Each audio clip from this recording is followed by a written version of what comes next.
Well,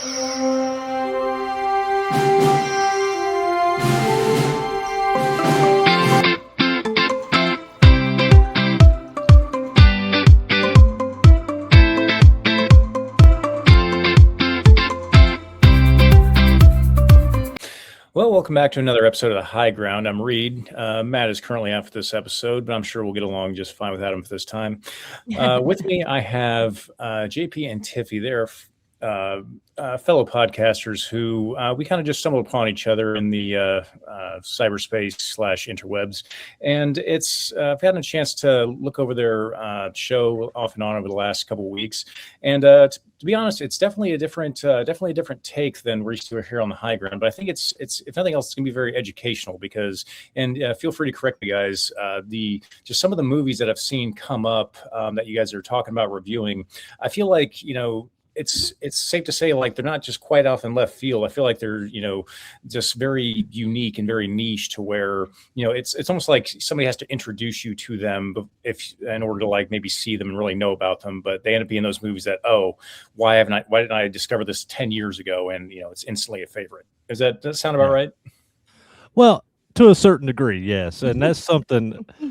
Actually, and Tiffany's kind of the new one in the group.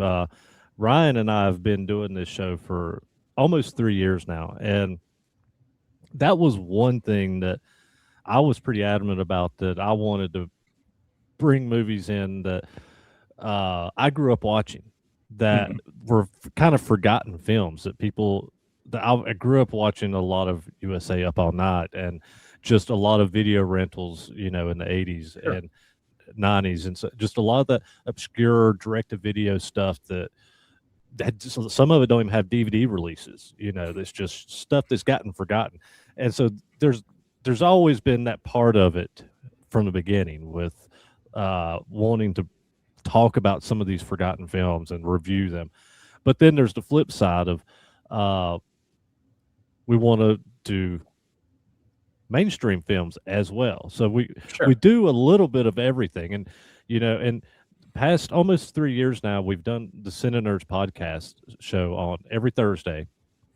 And we just started this month the new series called Trashy Tuesday. And Trashy Tuesday is kind of what you expect. It's trashy, every bit of what it says. it's low budget trashy films or direct to video films that we're reviewing. And so we've just started introducing that this month. And so that's actually new. And then a lot of what we're kind of talking about doing now is with us introducing Trashy Tuesday is moving more of those direct-to-video ones to Trashy Tuesday and keeping the regular CineNerds episodes more mainstream and maybe still some obscure stuff, but stuff finding a good balance there. And stuff that the masses will probably enjoy more than a lot of the trashy, low-budget stuff. Which I've definitely learned. I didn't realize how many trashy movies there were until JP and I started doing this Trashy Tuesdays. He has literally schooled me in this area. Like we did a Trashy Tuesday. Wait, was that a list of trashiest movies, right? That we did?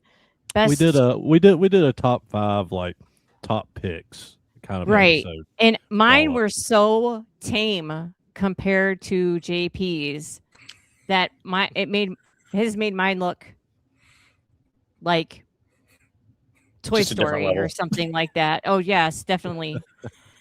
Well, I'll tell you what, just for my own clarity, I mean, and as details you feel comfortable with. So just for everybody listening, and just for my own edification, like as far as like if you had to define trashy, like what's give me some examples. Like is it like just certain content, certain just there's no feel free to say whatever.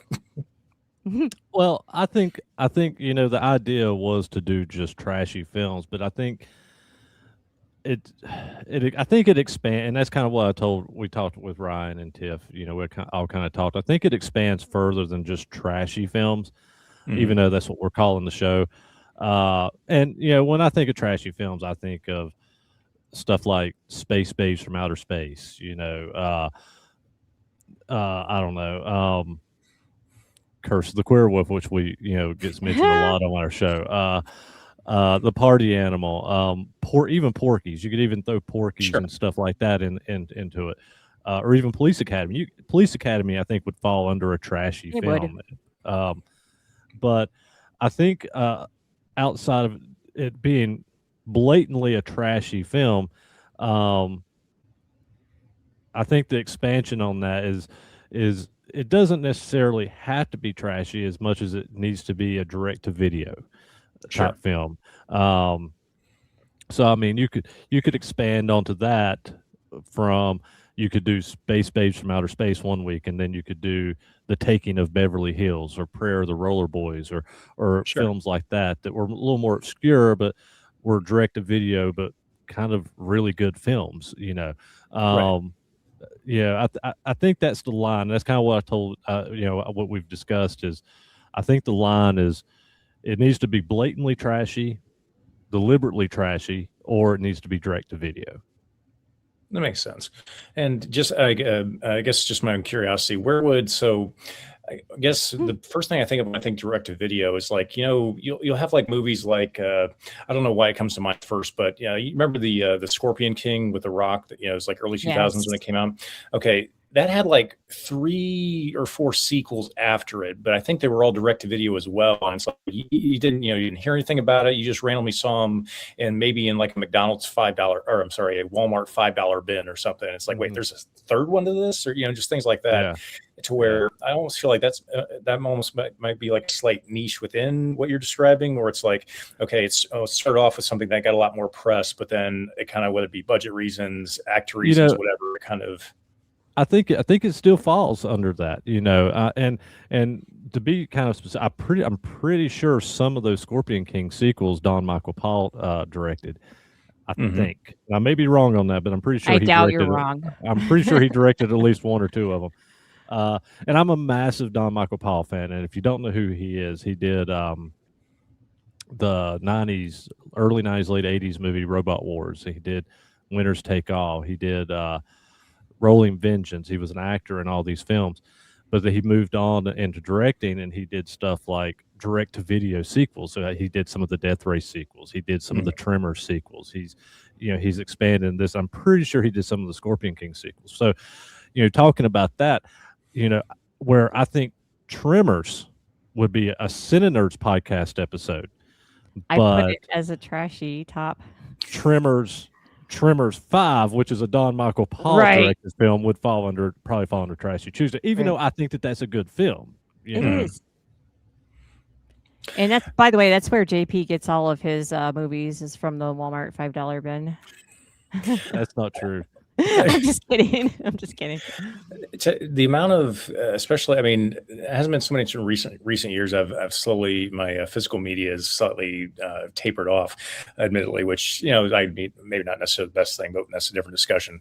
But I used to do that all the time, where it's like, I just happen to be there, and it's like, whether it be, I always like the ones that come in like packs of like 2 or 3, where it's like, pay $6 and it's like you got 4 movies in one.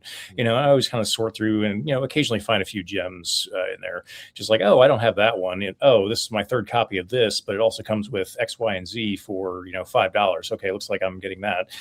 Yeah, it's called a weird early hobby of mine. Yeah, but well, I do the same thing. I did the same thing, and at one point, I actually sold over 3,000 DVDs because I was moving so much. I was like, I can't keep moving, so I ended up selling almost 3,000 DVDs, and I still have a massive DVD Blu-ray collection. But like you, I've slowed down. I do buy a lot of digital. I do stream. I have multiple streaming services, but I do buy a lot of digital between Apple TV and Fandango. Sure. But I still buy physical on anything that I really love, or I try to find that obscure stuff that is out of print. If I can find stuff that's out of print that's not available on streaming, or if I buy a lot of the exclusives, like any of the Shout Factory, Scream Factory, Vinegar Syndrome exclusives, and different more boutique DVD sale sites like that. I buy a lot of stuff off of those still, but unfortunately, and one thing I've noticed is a lot of Walmarts are remodeling right now, and the DVD section is disappearing except for end caps. And Target's already did away with it a year ago. Really? Best Buy did away with it a couple of years ago. So I didn't even know that. Walmart was the last big box retail standing with physical like media with DVDs and Blu-rays, and they've just cut theirs down. They're cutting theirs down. That shows how much I buy actual media.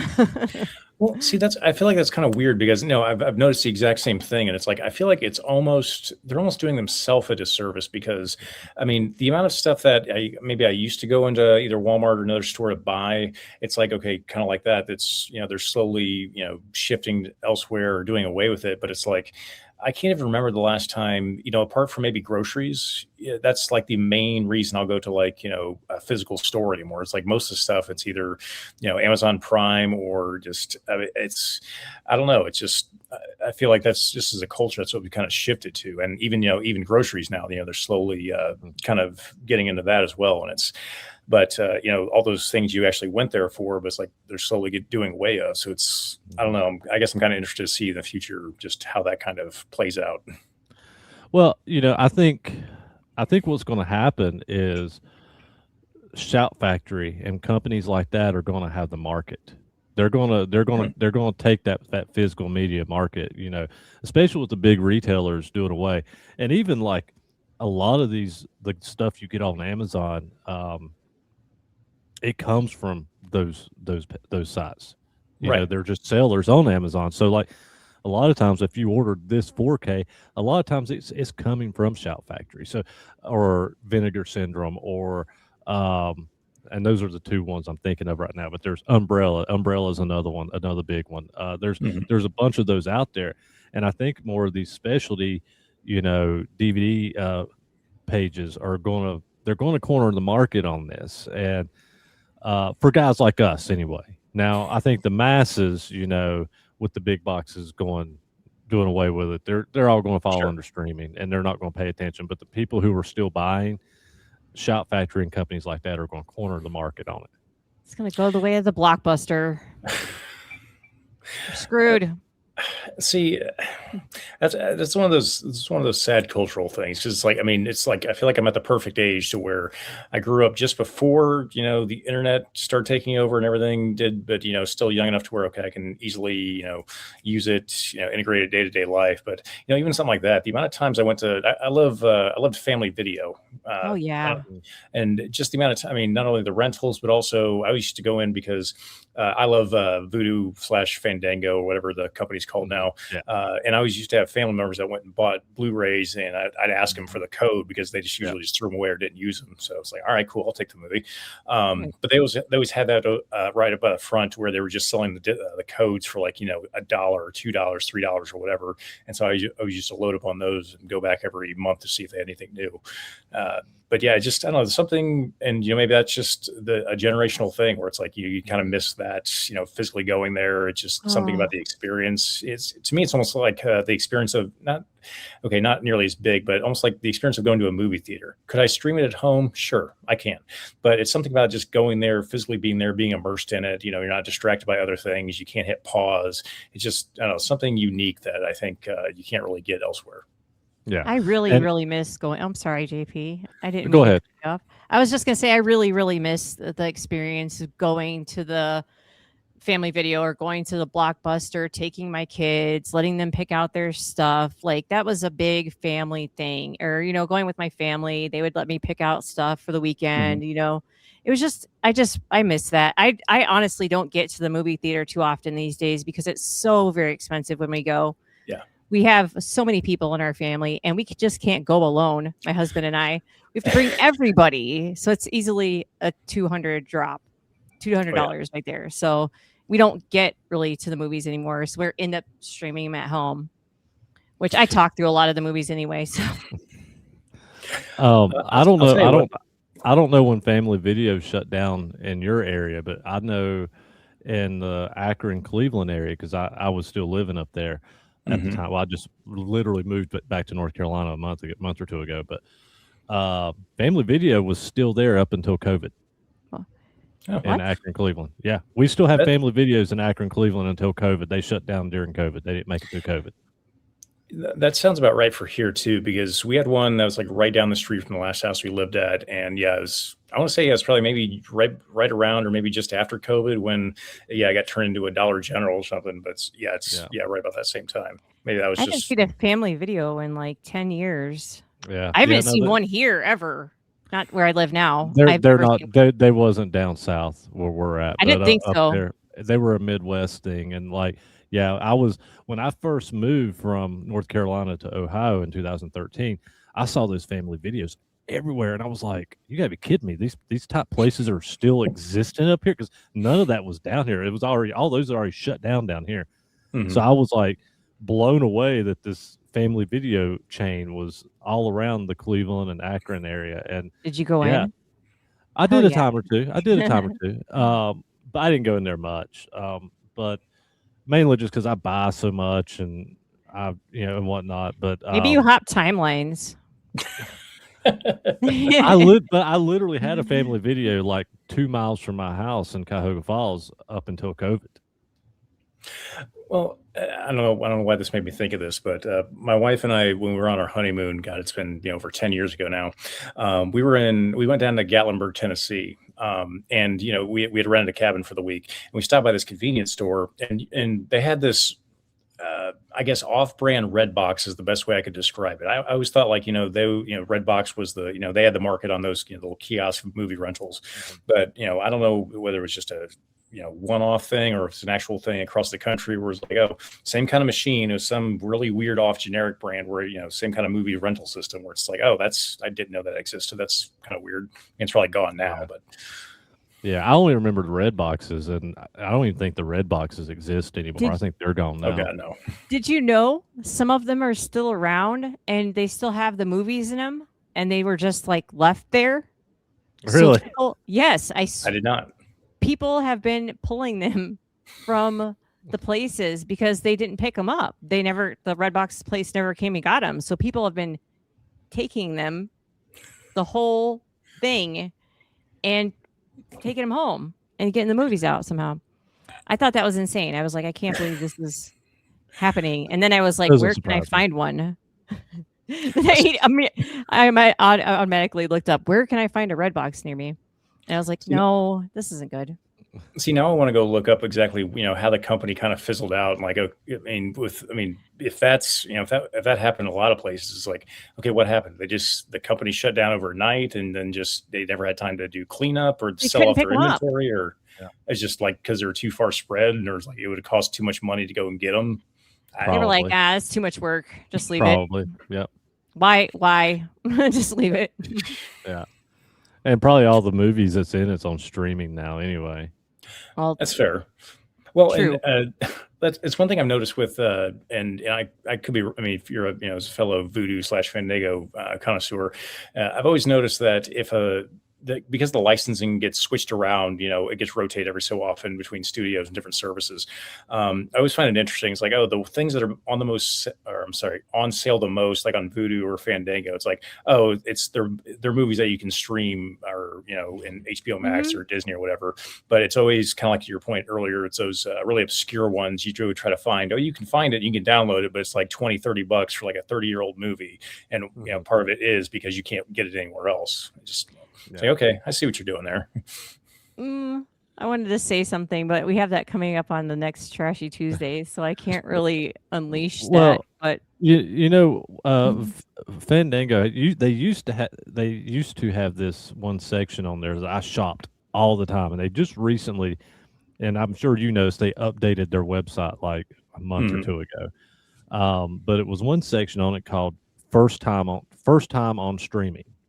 Yeah. And it used to be on the main front page, but it's gone now.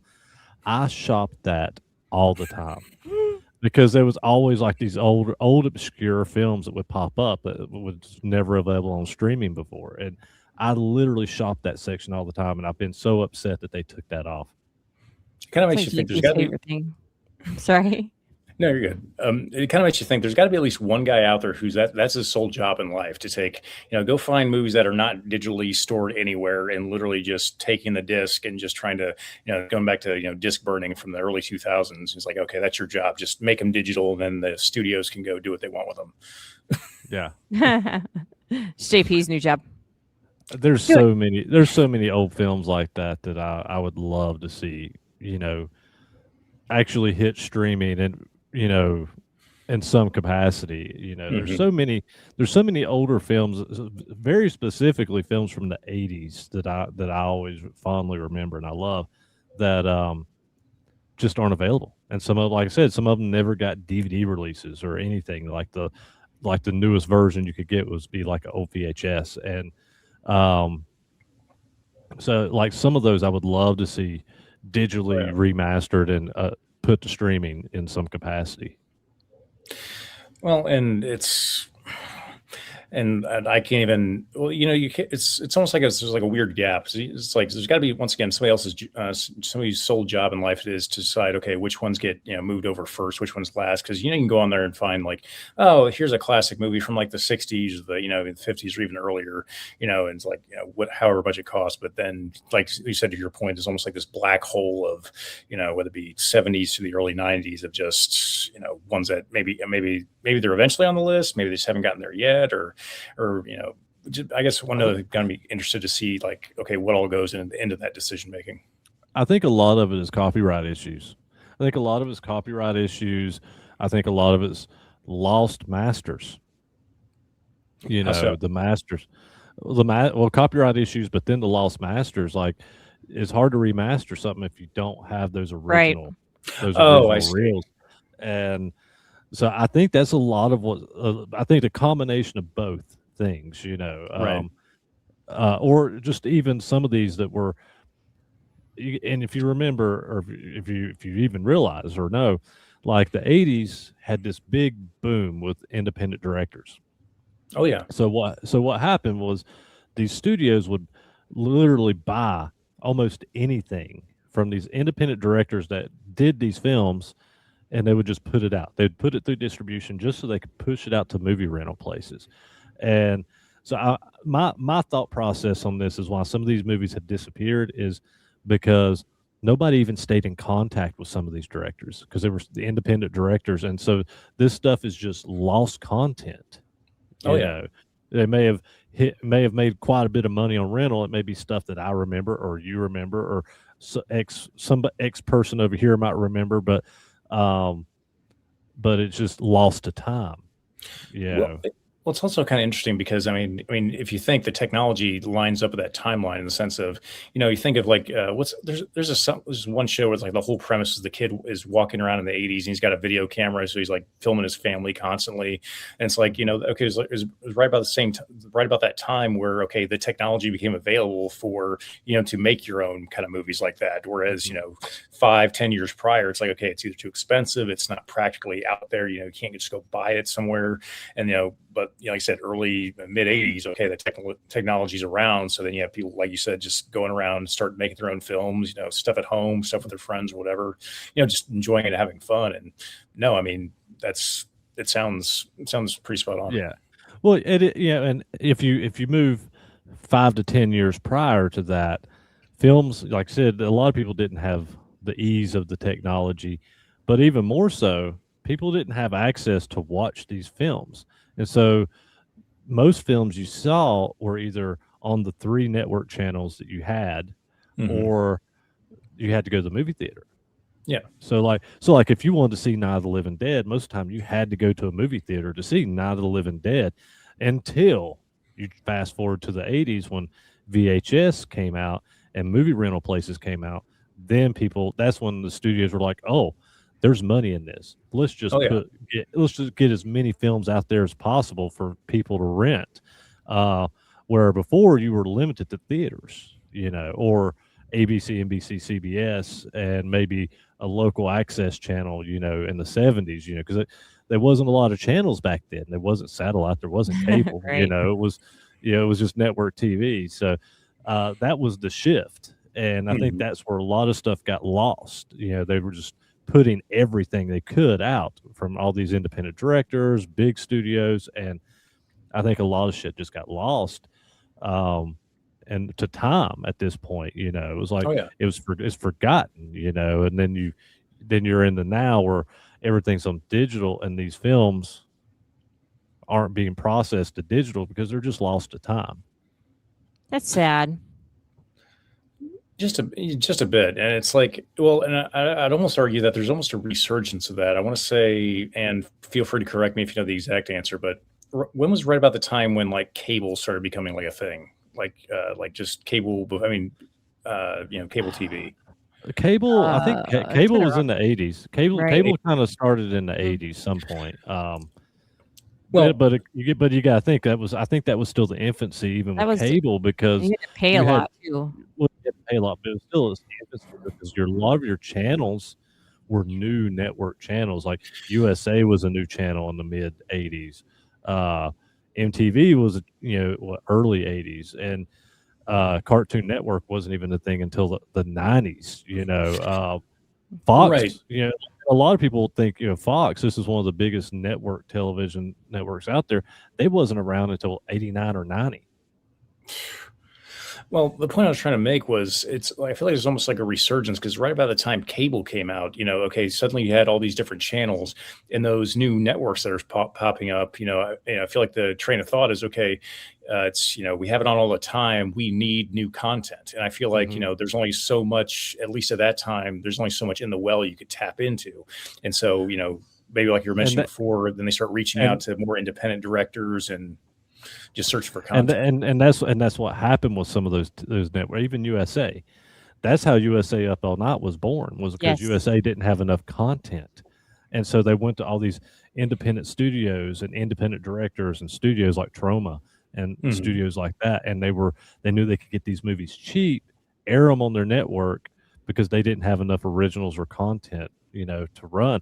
That's how USA Up All Night was born. And that's how that time JP period. and I got to where we are now. Rhonda Shear. This is Rhonda's fault. Rhonda and Gilbert Gottfried's fault. Gilbert Godfrey, Oh my yes.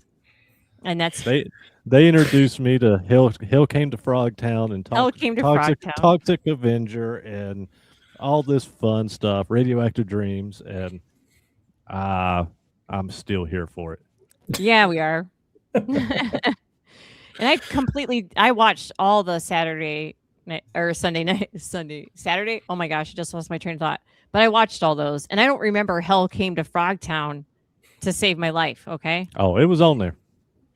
I believe you. I 100% believe you, and I'll find it and I'll watch it. So was the party animal. I must have missed that night. I might have been grounded or in trouble that time. I was in a lot of trouble back then. Sorry, once again, completely off in left field. Random thought that came to mind. Just when I was had the chance to be overseas a few times. One big thing we invested in early on was the the VPN before it became as mainstream as it is now. And one thing I quickly noticed is even on popular streaming services, whether it be Netflix or Disney, depending on where you're at in the world, different licensing rights, different permissions, and you start seeing movies that are not available in the United States or just ones that are there for allowed. And I found it fascinating because there's so many series or so many random movies that I came across just happened to be over there and going through their network.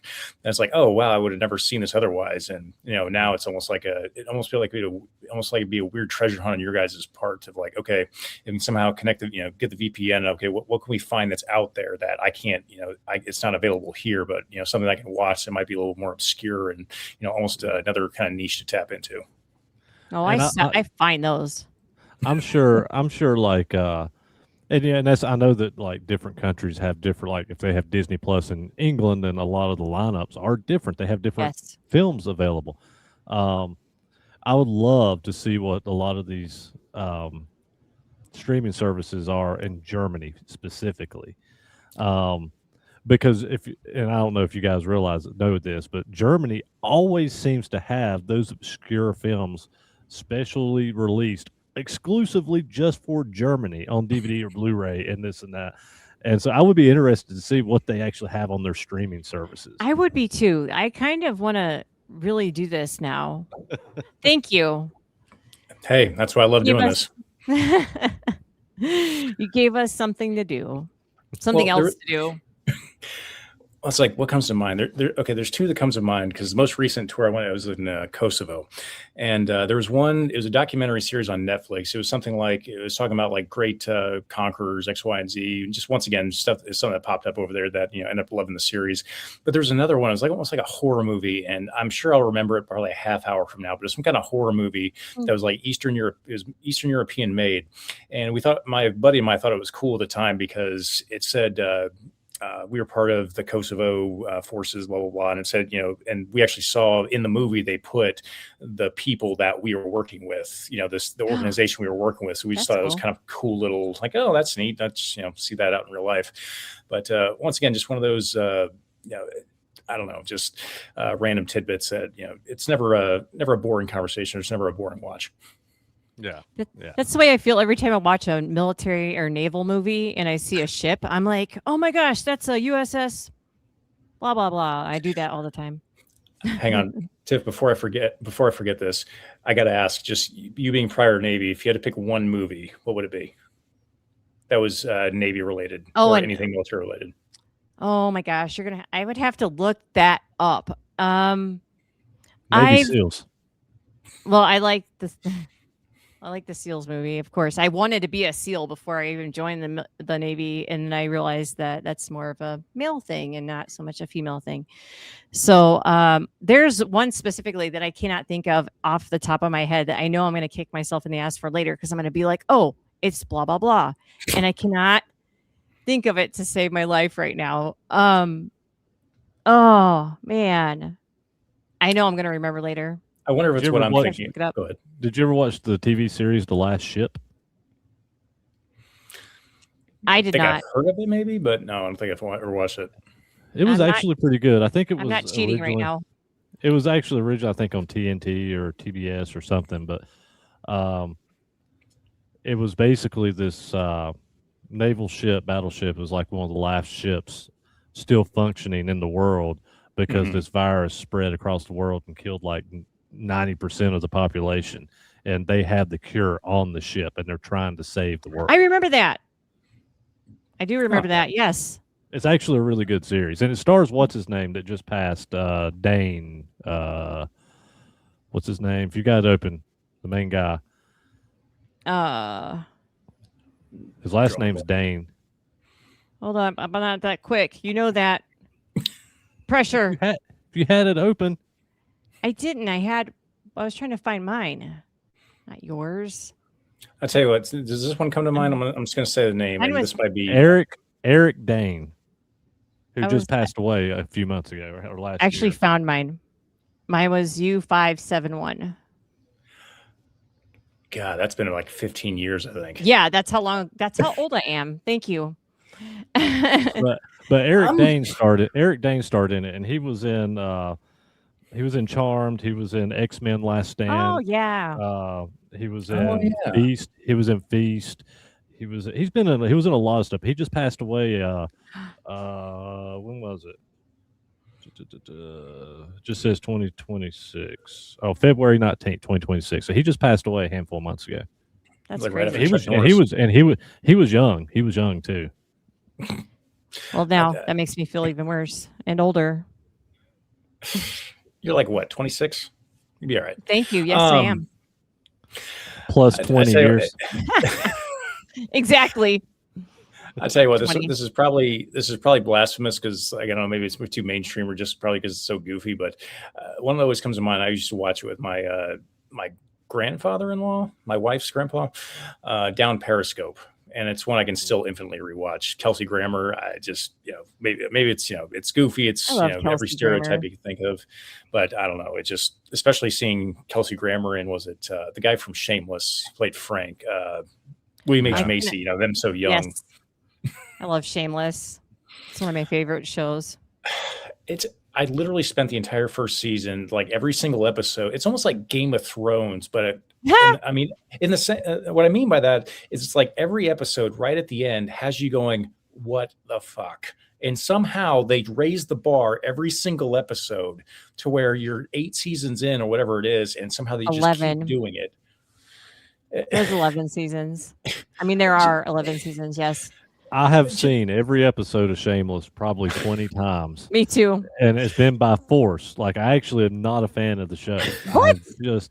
I have By literally force, seen he that said. Yes, I have been forced to watch that multiple times, and like, the first time I thought it was Love okay. it. I thought it was okay the first time, but after 20 times of it, I was like, I hate this show so I bad. literally just rewatched it probably like before I started doing the podcast. I rewatched it because I didn't have anything to watch, and I was like, I'm gonna watch this again. I don't. Once again, sorry, keep you on random thoughts. That's okay. Go for it. Well, just when you said you rewatched it like 20 times, my first thought was like, how can that be somebody's comfort show? And so that led me to the thought of, if you guys just personally, do you guys have like a comfort show? Do you guys watch individually? Like, hey, no matter what day it is, hey, if I'm having a rough day, I can just at least have this on in the background, like while I'm folding clothes or something. Like, if I'm gonna have something on in the background, this is my go-to. Hers is going to be some kind of crime theory. No, it's BS. not. It's not. It's Bob's Burgers. Yes. Mine is either Big Bang Theory or Futurama. Or Big typically. Bang Theory. I do watch that a lot. And Solar Opposites has just come into my life recently, which I feel I should not be watching, but I do. That's good too. I've seen that one.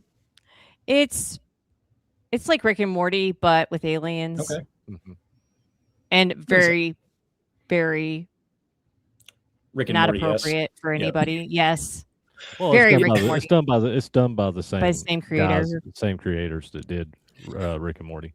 I did not know for the longest time I'd never watched it. I was, heard it was really popular. Loads of people like to watch it. My first thought was, cartoon. It's goofy. It's a kid show.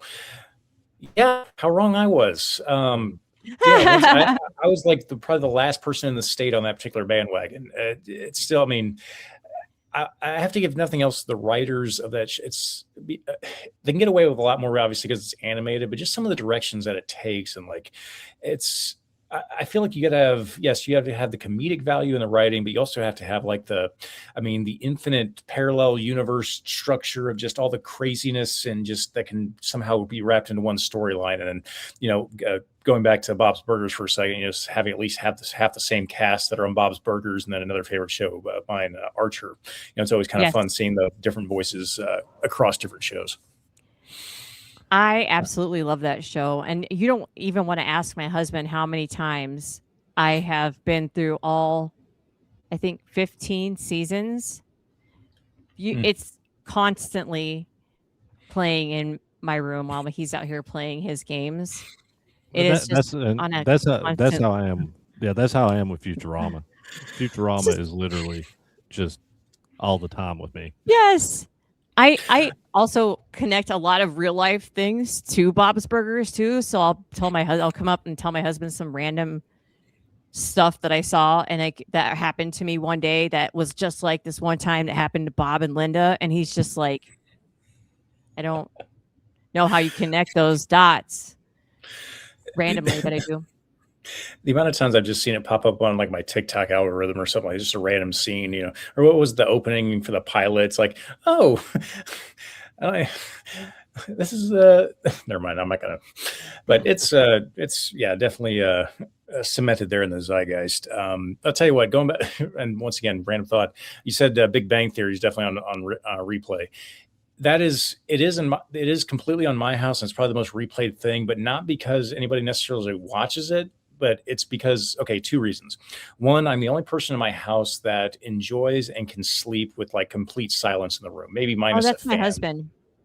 Like, and my wife, my kids, they always got to have something in the background. And HBO Max, at least what I've discovered, HBO Max is the one streaming service that we've found that will keep playing continuously without reaching, hey, do you want to keep playing? It just keeps going. And the amount of time, we moved it to that because, one of my kids or my wife would wake up at like 2, 3 a.m. and it would be shut off and it'd be silent. It'd be hard to get back to sleep as opposed to just something constantly in the background. So that's literally the only reason. That's better than what happens to me. I play my stuff in our room, on our PlayStation. And once you haven't played on it for like 5 hours, it shuts down and it goes to whatever is on cable. And I had it on the Cops, the channel that just plays Cops 24/7. So at 3:00 in the morning, when it would shut off, I would wake up to red and blue lights circulating around my room, and I'm like, "Oh, wait, where am I? What's happening? What's going on?" And then I'm like, you "Oh, would- I then- better shut the TV off." Then you would hear the Bad Boys theme. That it would. That's what I think was waking me up. I'm like, bad boys, and it's like red and blue, and I'm like, what the fuck? Sorry, what the hell is happening here? It was terrifying, and I did not. It went on for a week before I switched it to a different channel, which is just now Universal Studios movies. That's how I got Tremors for like a week. It was playing Tremors every day for a week. Right now, it's playing through every single Transformers movie. It's been going on for the last 3 days. Transformers. I know. I knew you were going to say that. See, and like the only, I go over to my parents' house once in a while, and they still have, I think, DirecTV or whatever they have, and it's the same thing where it's like just flip through channels, and it's like, I feel like I don't know what it's going to take for it to just be phased out, because I feel like between the various streaming services and all the different ways, I feel like cable and satellite TV is it's obsolete at this point. I don't think a lot of the older generation, no offense to anybody, but like a lot of like my parents and like my friends' mom and dad, like my mom and dad, they do streaming services, but I think like on my best friend's parents, they do nothing but like the Weather Channel, like actual cable things. And I just think that that's like an older generational thing. Like they don't want to go through the hassle of trying to learn a lot of the newer, like adding apps and going through that thing. So I think they might be around for a little bit longer. Personally, my opinion, I think it'll keep going, but that's just my. No, that makes sense. And I feel like between, I guess, that demographic and then like, think sports bars or like any place you go for a restaurant that has like TVs on in the background. And it's like, I feel like it's the only place you, I guess, can like regularly see it. And it's like, it's almost hard to imagine, fast forward 10 years if, it is kind of phased out. Okay. You go to Buffalo Wild Wings or something, like, are they going to have Netflix on? Or they, but actually then again, to that point, I mean, you see a lot of the, whether it be sports or, those things, they're slowly finding homes amongst the streaming services. So it's like, what was it? Yes. Peacock that did the Olympics a couple of years ago and got the rights to it. And it's like, maybe that's the future. I mean, Netflix has UFC. UFC's on like Tubi too. Tubi, so. Everything has sports on it now. HBO or Amazon Prime has sports on it. Like everything, soccer. Max has it. They have all of them have a little bit of something. When I was a bartender a few years back ago, we had TVs in our bar, and we would play whatever we wanted on like Netflix. That's what we played on there all the time. It was a little tiny bar. There weren't a lot of people in there, so we could literally watch whatever we wanted. But yeah, it was Netflix that we put on a lot of the times. Just play the last time movie. We're not watching SpongeBob. Oh. I would put SpongeBob on. They did not like that. So I'm gonna silence Iffy for a minute. Okay. So since we're on the High Ground podcast show here, what's your opinion of this Ahsoka season 2 trailer? So honestly, I've seen bits and pieces of it crop up on my TikTok feed. I need to actually go on YouTube or something and actually watch the full thing all the way through. I have not. But based on the bits and pieces I've seen, I'm optimistic, to be honest, because I feel like Disney has done a lot of things that we just like as soon forget or really hope just kind of disappears. But I think Ahsoka is definitely one of those shows that they've done right by, especially the combination of bringing back Hayden Christensen, between that and the Obi-Wan series, and then also a personal favorite for this Star Wars universe for me is Grand Admiral Thrawn, and I've just because I think the first time I was overseas, I read through all the books that what's his name, Timothy Zahn is written, written on the character, and it's just the character itself is completely fascinating to me, and I think that they really did him justice in that in his first on-screen appearance, or I'm sorry, first non-animated appearance. And so just especially then how he's going to be fit into that season, into the timeline. Like I said, I'm optimistic more so than I am in other areas of Star Wars universe. All day long. And I'm a massive Ahsoka fan. And just if you haven't watched the whole trailer, I was almost in tears. He was. After watching the trailer. And not like no, I want to watch it. Literally, I was so excited I was almost in tears. Like it was tears of excitement. And like Thrawn actually waging war on the Rebel Alliance, that is shown in the trailer. And Ahsoka, it shows Hayden Christensen has returned for season 2. So like I mean to the point, like I have an Ahsoka tattoo. Oh, nice. And obviously Sabine and Vader. It's hard to I can't get a good camera angle, but you're good. Yeah, we can see it. Oh wow. Yeah. So I'm a massive Ahsoka fan. I was a huge Clone Wars fan, a huge Rebels fan. I actually love Rebels. And so Ahsoka season 1 was essentially a new season of Rebels, which wasn't for the masses, but for people like me, it was like some of the best live action Star Wars anything we've had in a long time. Because they've dropped the ball on a lot of stuff they've done since Disney took over. But for me, that was one of the few things that has been right. Well, I feel like everybody's saying has the exact same thought in the back of their mind. Do it while you can do it. And that might just be internet BS, but them talking, Hayden Christensen and Ewan McGregor saying, hey, let's make a Clone Wars series or some kind of like, even if they did a thing where they jumped around, quite a bit, because you can't redo the whole animated series. It's too long. It's too intricate. You just can't do it. Yeah. If you picked like, if you had like a 6 to 8 episode season and you just picked focal points you could jump around to, and have the guy who did the narrator voice in the Clone Wars animated series, have him do like a intro for each episode that kind of fills the gap between the last one you watched, and so it kind of has that continuity piece to it, but then they can focus on the big stuff, or just okay, if you're gonna do it right, I feel like that's one way that they could. Yeah. JP, would you like me to tag Dave, my husband, in for this one? You mean to go in there and go, tag, it's your turn, and then he'll come out here and then he'll talk about Star Wars with you guys, because so Tiffany knows nothing of Star Wars. I know some things.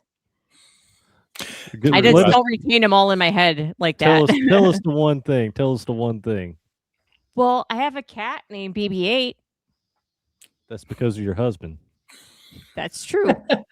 He did make me watch them all and in order, and which that's fine. I enjoyed them. I really do. I do like sci-fi amongst my horror stuff, but I don't love them to the point that you guys do. And I mean, I give it its credit, and I do enjoy watching them with him. I just don't retain a lot of that into my brain.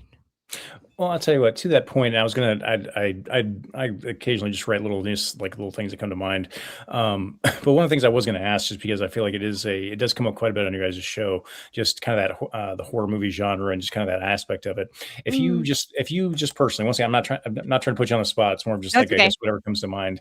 But as far as if you had to like give me an idea, like send me in a direction of like, okay, your preference, your whatever, saying like a series or a character that I might know that might at least send me the right thought direction of, okay, where your, I guess, specialty is, where your favorite kind of thing is, are we talking like, 80s slasher? Are we talking about, more new age, late 90s, or, what direction would you send me in? I have a thing for foreign horror movies, foreign body horror movies. That, I mean, foreign horror in general is just so much different than United States horror. It's just United States horror is just so rinse, repeat, shampoo, rinse, repeat. It's the same formula, the same thing all the time.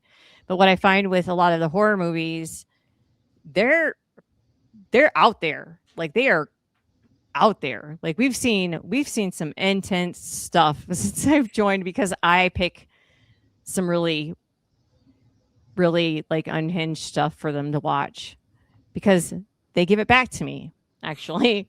And I had them watch a Finnish movie called The Hatching, which was insane. And then we just recently reviewed I Saw the Devil, which was actually Ryan's pick.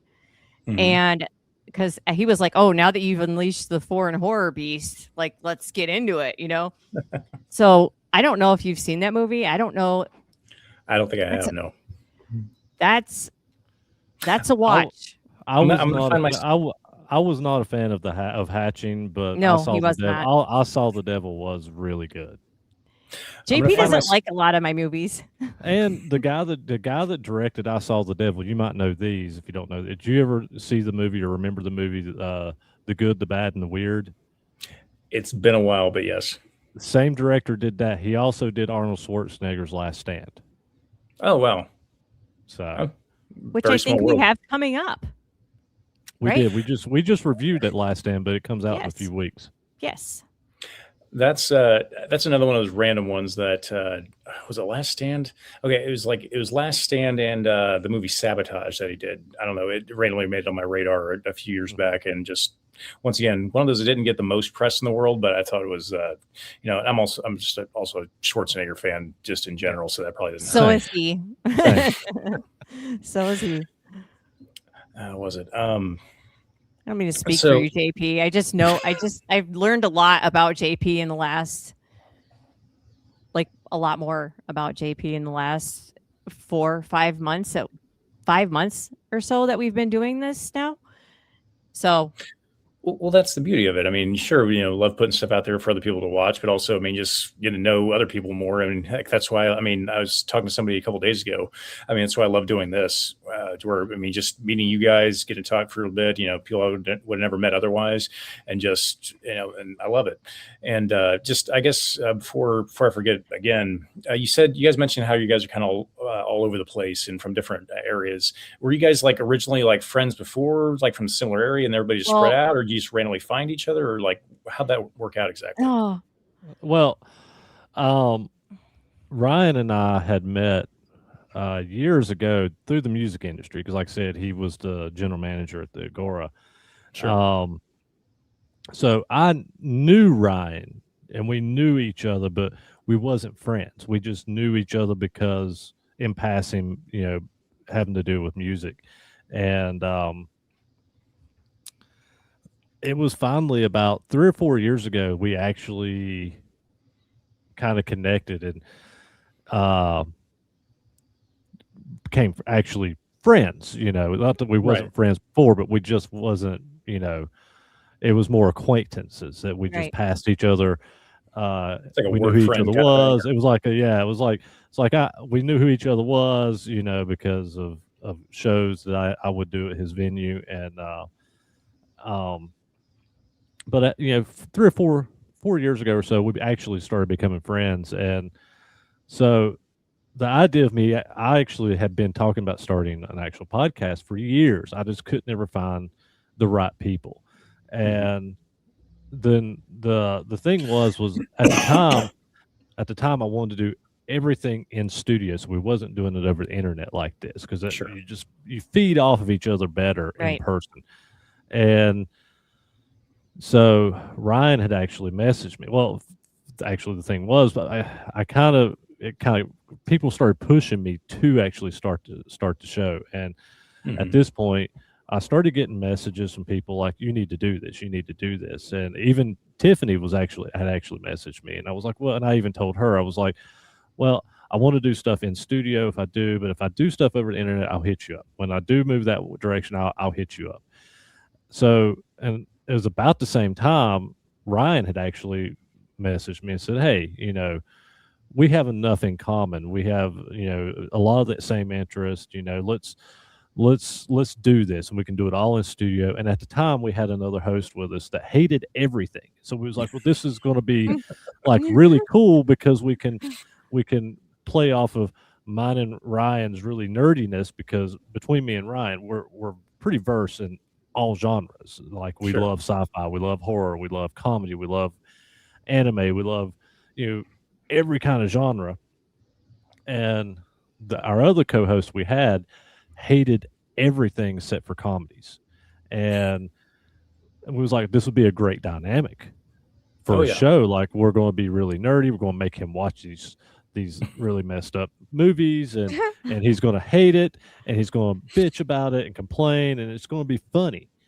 Well, that lasted with him about not even 6 months, and he was like, "Oh, I want out." And then he tried to come back, but I was like, there was some other issues there, and I was like, "No, we're fine. Me and Ryan's fine. We're good." And so Ryan and I actually continued the show for like another year and a half or more. Just him and I. We bring guests on every now and then, but it was mainly just Ryan and I. But that was kind of how me and Ryan had met. And the truth be told, I don't remember how me and Tiffany actually. I have no idea. Yeah, I have no idea. We've talked about this. We have no clue. We have no idea.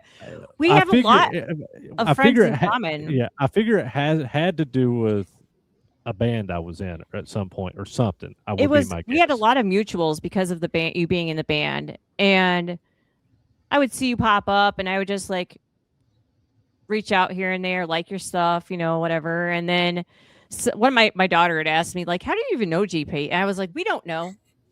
We have no idea." Just happened. And then I had the stuff, like I had a little mini setup going on, and I had reached out to him because I knew he was doing one. But like he said, he wanted like the in studio feel together, like vibe going on there. Mm-hmm. But now that we're all in different locations, JP being in North Carolina, Ryan's in Ohio, and I'm in Georgia, we're all we have no. It was that point, because Ryan and I, ever since we actually let the other co-hosts go, we had talked about, like, when we bring somebody in, we had discussed this like 2 years ago, and it was like, we want to bring a female in.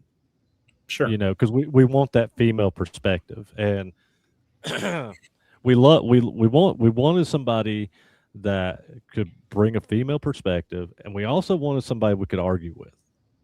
kind of the same as what we'd originally had, but in a different way, because our previous co-host hated everything. Tiffany don't, but we have different tastes.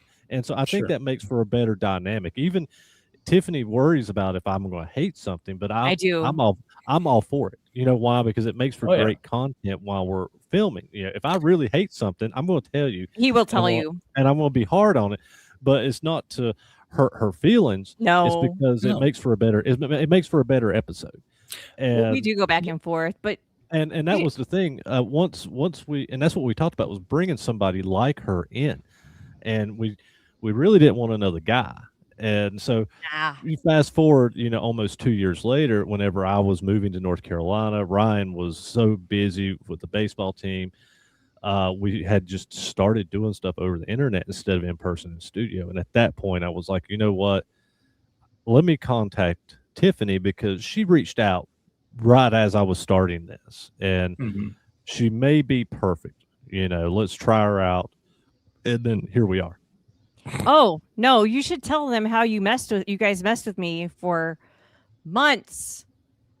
Oh God. Oh, we kept bringing her in as a. That's how I got the name Iffy Tiffy, as a guest host, and she was like, she might show up, she might not. Yeah, we was like, well, we'll put her on a few episodes, and we'll do a few without her. We'll put her on a few, we'll do a few without her, and some of it was trying to get a feel for her and see if it was going, because we didn't want to jump too quick. Right. So that Sure. was an That's honest. understandable. Yeah, That no. wasn't- that was an honest thing that we were doing for us. Right. Well, yeah, we don't know But, until we know. and it was something we didn't want to do 2 or 3 episodes and be like, hey, you're in. We wanted to Sure. take time, and we did want to ask around to make it a little fair, but we didn't want to make a public post either because we didn't want hundreds Right. of people messaging us. So we did ask around a little bit, but it was never really like, hey, we're really asking around. We kind of knew Iffy was the person, but the name Iffy, the name Iffy Tiffy came because for months, as we were doing this, she was like, when am I going to be permanent? It was like, well, if you're going to be permanent. If. And then we just started calling her Iffy. Iffy. And now everybody just calls her Iffy Tiffy. Iffy Tiffy. You can Google that, by the way. You can Google Iffy Tiffy. It comes up with my stuff in CineNerds and JP and Ryan. I didn't know that was Googleable until recently. My daughter, my older daughter, she's 19. She Googled who is Iffy Tiffy's daughter, and that literally says her name, and because that's how AI is insane. Oh yeah. Like it's like I asked a question to it today, and it was like, for your podcast, Iffy Tiffy for the CineNerds Podcast, and it personalized it to me, and I was like, holy crap, this is insane. You thought the internet was scary before. Oh, it's terrifying now. It's terrifying. Like I have went up, like so many people when I first started this podcast, I was probably at like 1,500 followers, and over the last 4 months, I'm at 6,400 now. Mm-hmm. I actually lost followers. Did you? It came over to me. I did. My Facebook is like, I was right. I think it was like 7,500 or something like that. Yeah, you were. Mm-hmm. And I just crossed back over to 71. I lost a couple hundred. Fault. I lost 200 or 300 like followers. I don't know I have no idea where all these people came from, though. I have no idea. And then that brings on a whole nother subject all by itself. People I definitely got to get on your guys' level. We're still very much in our infancy. That's okay. It takes Well, and the thing is even the podcast is so hard to get the momentum. I think our CineNerds Facebook, I think we have, what was it, 2,500 followers? Yes. Tiffany, something like that. And we didn't even make a TikTok until like a year or so ago. And just mainly because I was just like, man, I've got so much going on. It's so hard for me just to do all this and keep up. And so like we only have 550, 560 followers on TikTok because we just really just now kind of started utilizing it. Right. That's fair. But it's so hard, even with me having so many followers on my personal account, it's so hard to catch traction because it's like with the watermarks and everything, Facebook knows. Right. They're like, oh, we want you to pay to catch for your followers to see this. I can post a CineNerds flyer and get 5 likes on it, but I posted something. What video was it a while back I posted or something that. Oh, it was a He-Man. I actually did a quick review on He-Man on Masters of the Universe. I don't think I put my watermark on it because I did it quick, and I had 60,000 views on that on my personal page. That's crazy. I can literally post a photo of me and get 50, 100, 200, 300 likes, but I can post a CineNerds flyer and it'll get 5 likes. Yes. So it's just that freaking algorithm. Like it's just. I would have never known. That's interesting to say the least. It's very hard to get people that are following you on Facebook to go to these other platforms like TikTok or YouTube. It's I mean, with JP, Ryan, and myself doing the TikTok reels Reels, I meant the Facebook reels, and movie reviews and little clips of our episodes and stuff like that. Like it's very hard to. I've learned in the last 4 months a lot. So I've just learned how hard it is to, like, you can have all the Facebook followers you want. That doesn't mean they're going to go necessarily to your YouTube, but we steadily put stuff out. We're steadily putting out content constantly. Well, and the thing that I notice is this is like the algorithms are awful for reaching for us. But I have tried to break YouTube, cannot get YouTube to break for nothing, but our audio listeners on like actual podcast audio apps are not bad. They could be better. They could be way better. But when I look at the numbers, like, between all the streaming services, we're getting, 2,000-3,000 plays a month. Right. And then you go to YouTube, it's like, we'll post a video and it may get 30 views. It may get 150 views. It may get 200 views. Yeah. It just depends. I just thought I was doing something wrong. Which I may be. But... No, it's literally, I cannot figure it. And I for a long time, I was posting like reels constantly, even on YouTube. I was doing that before we even made the TikTok. Like, I was posting reels on there, and I've slowed down on posting the reels on there now because I'm just like, I didn't see any benefit from it. Well, the one where Ryan talked crap about Quentin Tarantino got like 1,500 views in like a few hours, and not a lot of great comments, by the way. I was like, GP, what do we do? She texted me. No such thing as bad press, I guess. That's what I said. What he said. She texted me and she goes, should we take that down? I said, fuck no, hell no. I was like, any press is good. I was press, so worried. I was like, Ryan's a big boy. Ryan's a big boy. I'm like, poor Ryan. No, he doesn't care. He'd say it to his face if he could. So, I mean, you just have to watch that one. That was for Django Unchained, if you haven't seen that one. Oh, that's if nothing else, it's a very quotable movie in probably the worst ways possible. But Django? I meant Django. I'm sorry. Yeah. That's not duh. The D is silent. I know, Django. The D is silent. I know. I always do that. Anybody bring an extra bag? Oh, sorry. Yeah, we better not start quoting that. That could be wrong. Get bad really fast. It's just a hilarious scene. It's so funny. It's just... It's like Jonah Hill, and it's like just randomly appears for like 10 minutes. That I actually brought that up in our review. Well, what Ryan said about I posted the reel from it when we reviewed the film. There was a small little section where Ryan went into this big rant because Quentin Tarantino had this one little small acting part in it, as he does, and as he does in most of his films. And Ryan was just like, it's like. And it was right after Quentin had actually was talking trash about Matthew Lillard. Mm-hmm. Do you remember when a handful of months ago when Quentin was talking about how Matthew Lillard was this awful actor and this and that? I caught wind of it, yeah. Well, it was right at that time, and Ryan made the comment. It was like, how dare you talk shit about Matthew Lillard when you acted in this movie and your acting was so fucking atrocious and just went off. He went off the rails, unhinged. He looked into the camera. He was like, Quentin Tarantino, if you ever talk trash about another actor again, I will find you. It was... really quick. You can see me in the side. If you watch that episode, you can see me in the side going...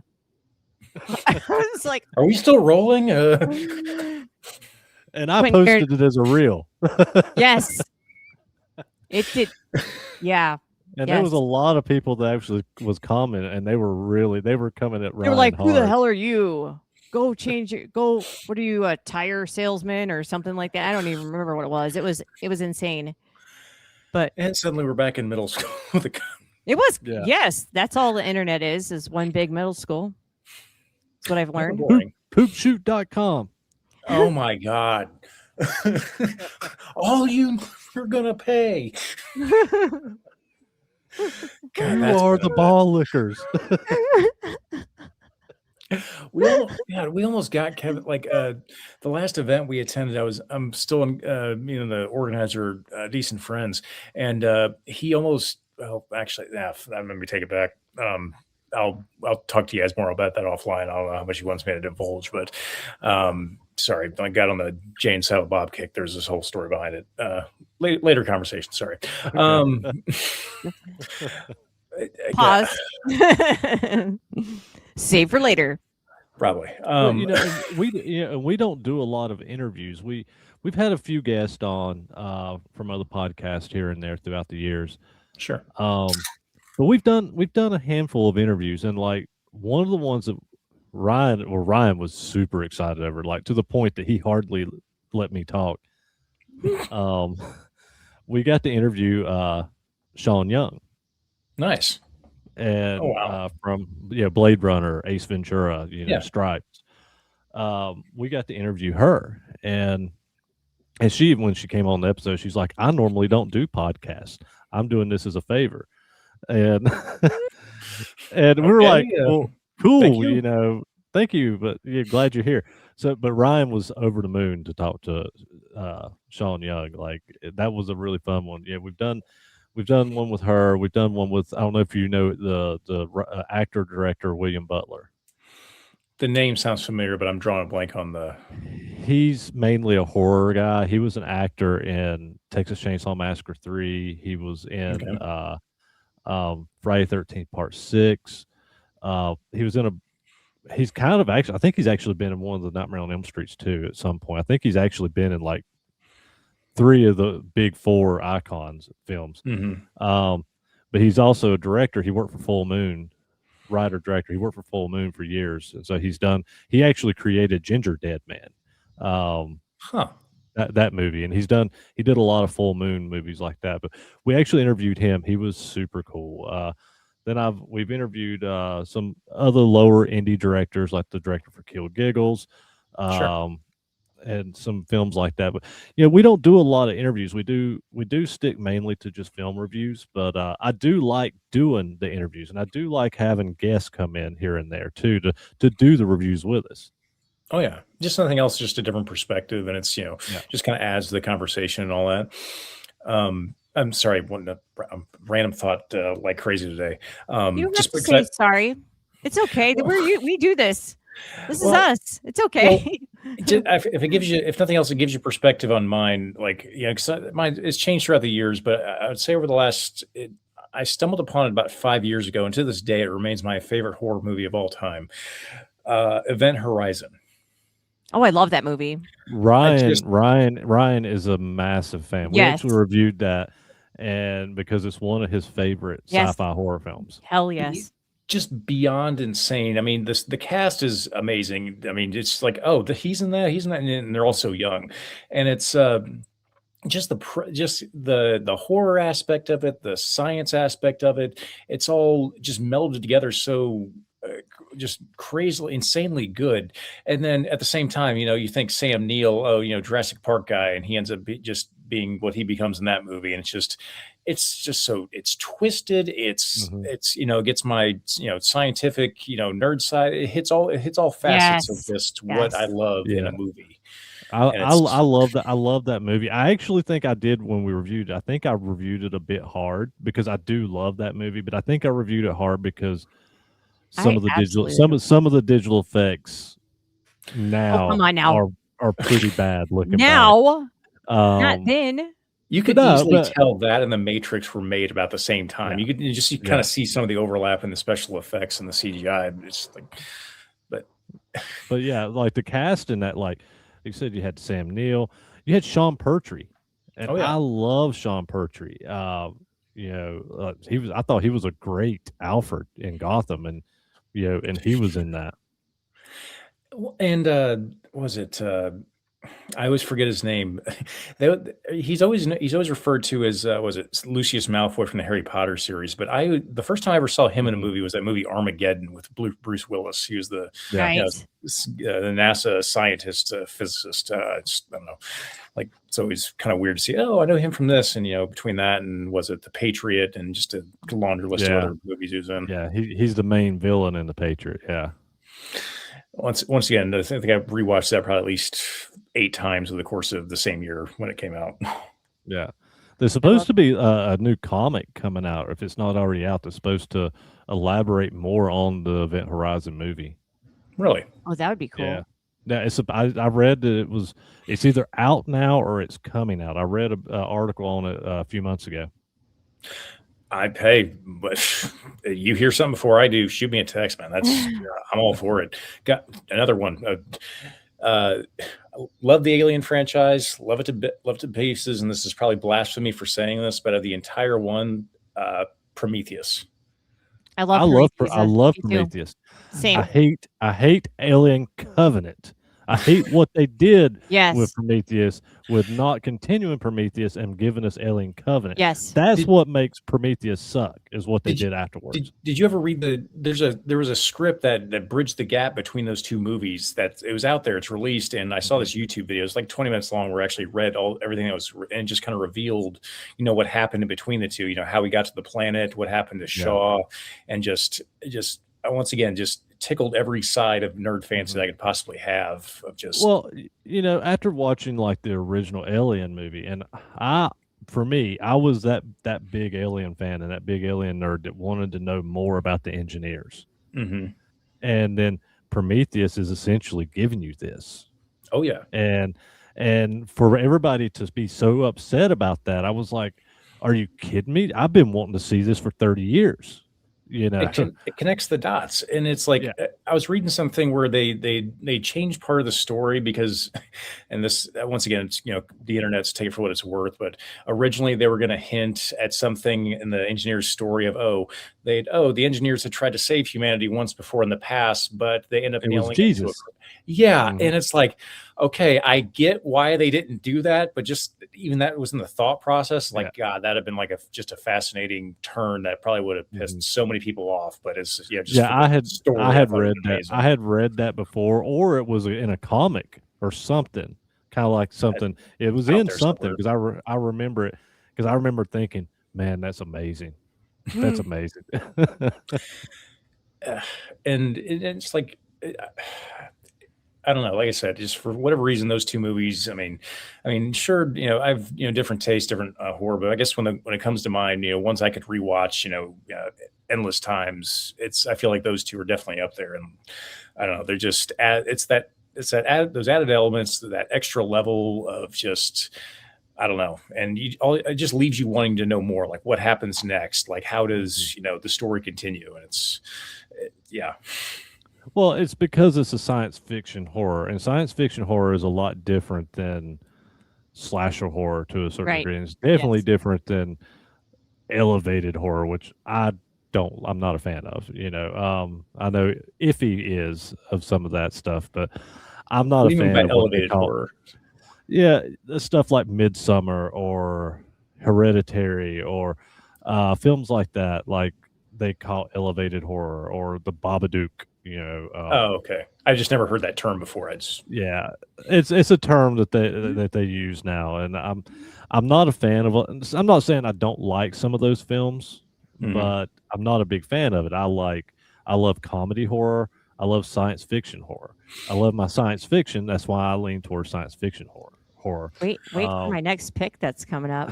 So like when you get into Aliens, and that goes from me being a huge Star Wars fan and even a Star Trek fan. I'm a huge Star Trek fan. Oh yeah. Not so much with all the 500 series that came out, but I'm a fan of the original William Shatner series. I'm a decent fan of Next Generation, and I like all the movies. So just with that science, and a huge Doctor Who fan. I'm a massive Doctor Who fan. So like anything science fiction, I kind of gravitate to. So like when it comes to sci-fi horror, I usually really gravitate to it because I love science fiction so much. So like when it comes to Aliens, the Predator movies, Event Horizon, things like that, or just all these different ones, or even when you get into the slasher ones like Jason X. People bash that film. I love Jason in Space. That was the out of all of them, I don't know why. Once again, it just stuck. Yeah. this is the argument, and I've had people say, "Well, Jason X is awful. It's nothing like the original, like the others." That's wasn't meant why to it's be. great. I was like, that's why they were it's great. trying to. Yeah, I was like, what's the difference between 1 through 8? Nothing. But when you get to Jason Goes to Hell, at least Adam Marcus tried to do something different with the series. And then when you got to Jason X, you send him to space and you make a science fiction slasher film. Those two films strive to be different from the rest of the series, and I love them for it. Well, and I think I'll tell you what, that's something I can always I can respect, like especially now in the age where everything's either a remake or an action hero, or superhero kind of movie. Even if I don't like the movie and it's not up my alley, I can at least respect filmmakers and people that try something new, to try something original. Like, I first started having this when the Purge movies first came out. It's like, even if you don't like them, I respect them for okay, it was something. It felt like, to me at least, something different. It was a different direction, or it didn't seem like a rehashing of the same old thing, or just going back to the well and just. It's like, even if it ends up being a flop, hey, kudos to you for trying to not just do the same old thing. Wasn't terrible. I just feel like when you start continuing the same Let's be clear on that. You mean the original Purge? Yes. Okay, because there's another movie. There is the first, right? No, I mean the Purge. Purge. I did not hate that, and the original Purge was good, and then one or two of the sequels directly after wasn't that directly bad. After. Yes, and then they start just progressively. Yeah. But I like superhero movies. Do you not like superhero movies? No, I do. I love them to death. I'm just saying, I guess just this taking superhero right here. We can't see your Deadpool stuff, and there's more superheroes than Deadpool. No, there's not. I think my wife has 2 Deadpool tattoos, and I think a third one's probably on its way. I love her already. So you can't see it because my green screen. See it. It's your green screen. But oh my god, it looks so cool like that though. That is awesome. I have a Green Lantern tattoo, so you know what series I'm excited about right now. Oh yeah. I watched the first one. I think it wasn't either last night or the night before I watched it. It's like, okay, it's like it left you wanting some more. It's like, okay, I'll watch the next one. I'll see where you're going with this. But I guess we're playing that game. I had this done just over a week ago, and this is completely different nerd direction, but any kind of Lord of the Rings reference whatsoever. Oh yeah. Oh, that's awesome. Yeah, guy I was in a chair for I think 12 hours straight, and the guy did an amazing job, and I could not. 12 hours is a long time. Yeah. I'm psyched about Lanterns. I know there's been a little hate because of how the first episode ends, but I wasn't upset. I wasn't. No, I was actually I'm pretty happy with what I'm seeing so far. He plays I forget the actor's name off the top of my head, but he plays a good older Hal Jordan, and them trying to bridge those two, and it's like it doesn't seem overly campy. It seems like there's actually some depth to the story, and I mean, I'm sorry, I think it caught everybody off guard. Where it's like, oh yeah, fast forward 10 minutes later, that's my wife. It's like, oh. Oops. I don't know why I had a flashback to that movie Major League, if you can remember that. It's like, I didn't know who she was. I swear to God. Sorry, completely random reference. Well, we do that all the time. It's okay. But it's, I don't know. It's. God, no, I have a question for you because we have a little bit of a different opinion on this movie that came out. Brian and I both really loved Rebel Moon, and JP was not so much a fan. So I would like to know. See him shaking his head down there? No, not in a bad way. Let me hang on. Oh, I put you on the spot now. How you like it? Hey, no, I love it. No, kidding. Keep it going.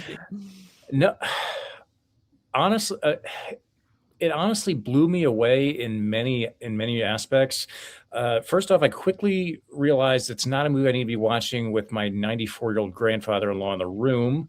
Probably.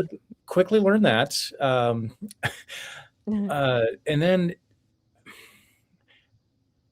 I feel like there was just so much, and I watched the first one. I haven't watched the second one yet. Oh. It's it's just so intense the entire way through, and it's like its own. And it may be blasphemous, but I didn't know. I still don't know any of the if there's like lore around it, if there's like pre-books written. I know nothing. I came into the whole thing cold turkey. There's not. Zack Snyder originally wrote that as a Star Right. Wars movie, and Disney rejected it. I wonder. Oh, I wonder why. But It's it seemed like that. fantastic.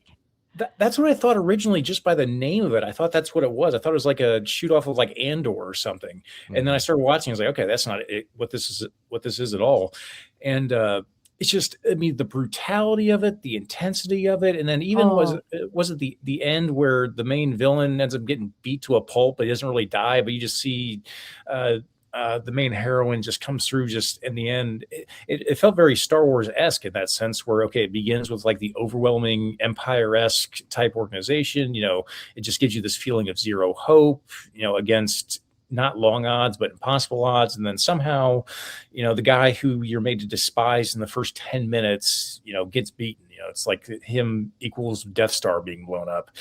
And it's, like I said, it was intense to say the least. But I can't say that it quite hooked me enough to where I had to jump right in and watch the second one, but I will probably eventually watch it at some point. But It's so good. I guess kind of right there in the middle. This is my thing with it. It may be a decent movie there. Maybe. But my issue is this, and this is a problem I have with Zack Snyder in general. But he really overkilled it in Rebel Moon. The slow motion. Every scene, it was slow motion. Somebody would be eating soup and it would be slow motion. And I'm like, what is going on here? The dramatic eating of soup. Like, I couldn't stand Never thought it could be a thing. It is now. Like, it was so overkill in that film that I could not stand it, to where the point that the movie annoyed me so much that I cannot say that it was a good movie at all. I brought it. I absolutely hate it because of all the slow motion. It's like Zack Snyder, I know that's your thing, but at least do it tastefully. You don't have to put slow motion in every scene. I brought it up as a because we do film recommendations after our movie review and stuff, and normally I forget or I don't have one ready for some reason. I'll take 100 notes on something, but I will never have a movie recommendation for some reason. So I pulled that kind of out of thin air because I had just watched the second one a little bit, like for the second or third time, and I put that as a movie review, and JP's face was like, and then Ryan and I were both like, "Oh, we love that movie," and then JP was like, "No, hard pass for me. I'm not ever watching that again." Just another example of the good balance.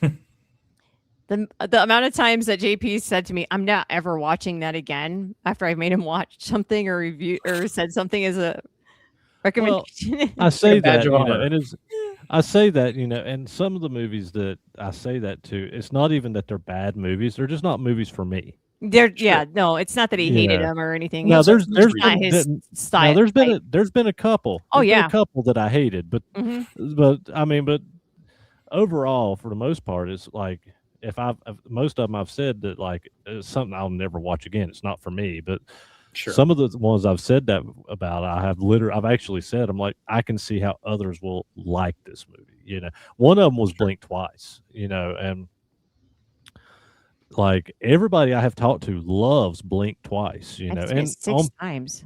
And on paper, I mean, it's not a bad movie. I can't say it's a bad movie. It's just not a movie that I got enjoyment out of to the point that I never want to see it again. I'm that way with Avatar. I tried on 5 separate occasions to watch it, and I could not even get through. It just didn't click. And the way my brain's wired, or whatever it is, it was not my wheelhouse. I've only ever seen the first one, Me too. and I think I've only ever seen the first one. No, that's not true. I've seen this too. I think I've only ever seen the first one once or maybe twice. And even when I watched it, I was like, why did this make so much money? I mean, it's good, but I don't see why it was so popular. And then as the sequels came out a decade later, 15 years later, I was like, I have no desire to see any of these. And I have not watched any of the sequels. I think my husband just watched the whatever last one that just came out. And I was like, I don't really want to do that. You can watch that on a night I'm not home. I mean, we have a lot of TVs in this house. So he has his TV, I have mine. So he'll watch his stuff on out here, and then I watch my Bob's Burgers for the millionth time in our room. This will never be played on this TV. No, that's my TV. You have yours. And it wasn't even the Avatar was bad of the first one. No, it's just not. It wasn't a science fiction, and what's weird is every actor in it I love. Right. Like Stephen Lang is in it, like I love him. Like, well, really everybody in the cast, I love it. I mean, on paper, I should love that original Avatar. Yes. And watching it, I remember watching it the first time and going, yeah, I really liked it, but I don't think I want to see it again, and that's fair.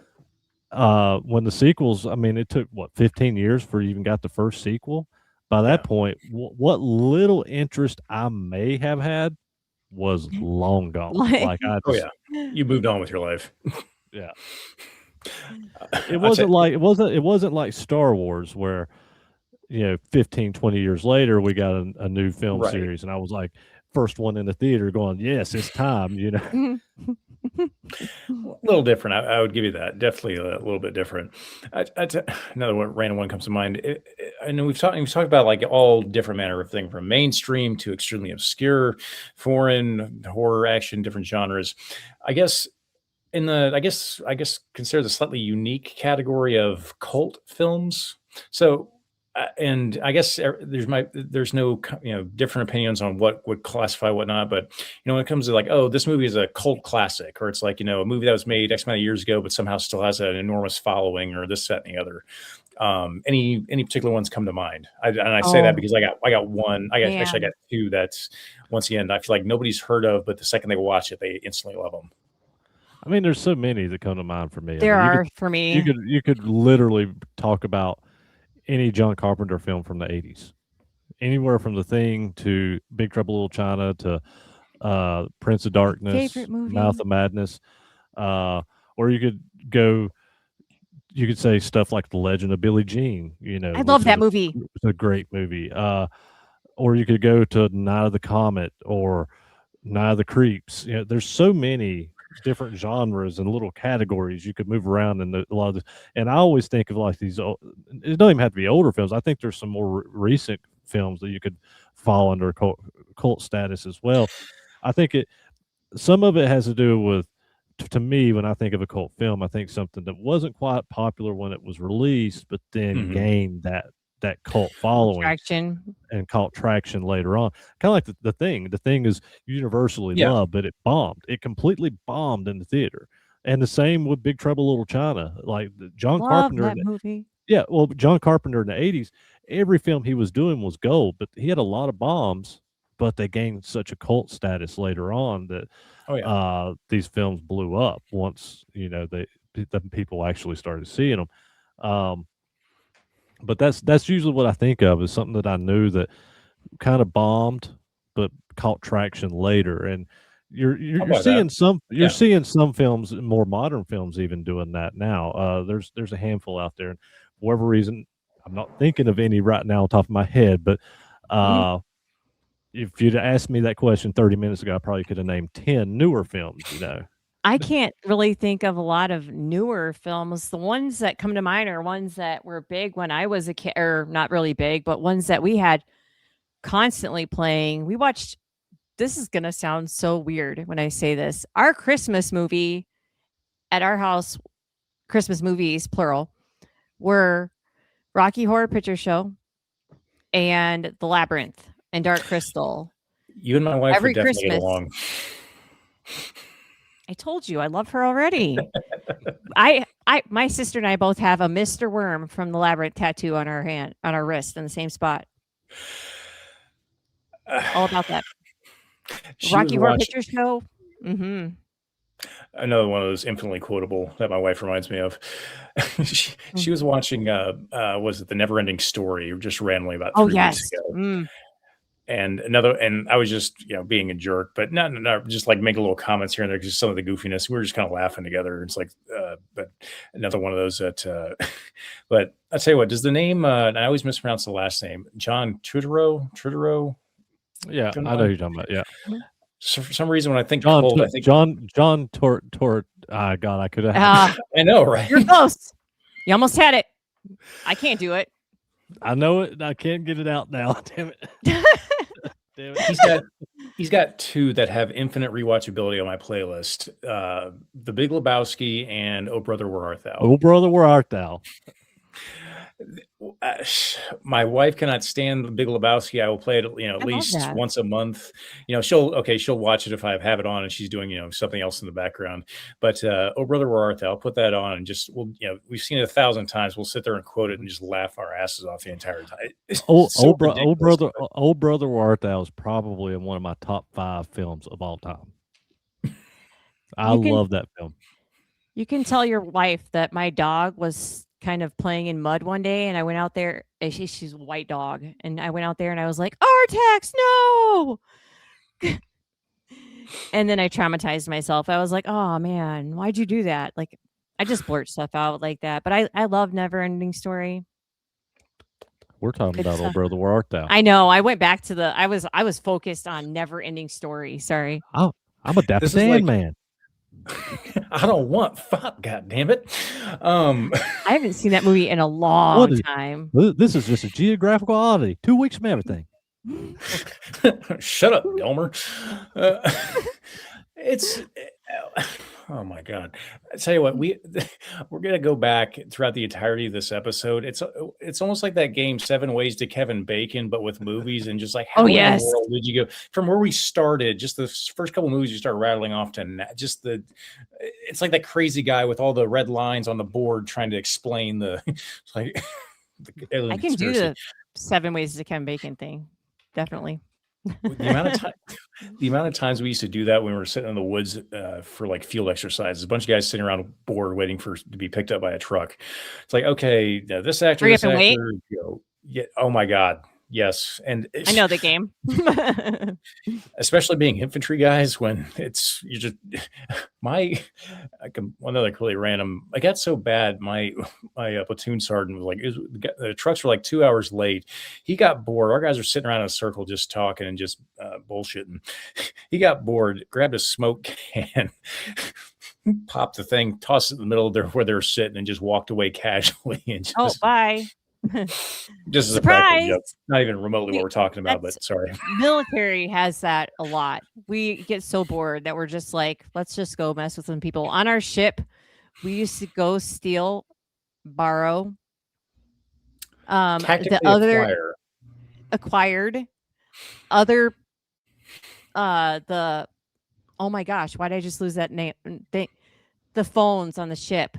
The not the ones that are why did I lose that? No, they're like special phones on the ship, and people would steal them and borrow them because their area they wouldn't have their phone or it's on the wall. It's like a special naval. What the hell? It's like an intercom or radio or like I forget what we called it on there, but we would go around and we'd be like, oh, we are missing one, and we would go to another area and like borrow theirs just to acquire it. This one is mine. They would call me from their area and be like, have you seen our fill in the blank? And we'd be like, no, we don't know where that went. That's crazy because I haven't seen it. I kind of miss the military. Are you able to talk about what you are doing? Yeah. So is that like a not talkable thing? No, it's fine. Like I said, I've been in about 16 and a half years. I keep telling myself I'll do 20 when I get there or see what I feel like when I get to 20. But me knowing me, I'll probably just, they keep throwing free money at me and benefits. So it's kind of hard. You're a lifer. It's okay. My wife says the same thing. So I was just National Guard for 16 and a half years. That's what I've been. And then, like I said, about two and a half years ago, I stepped away from full-time teaching to where it was after my second deployment.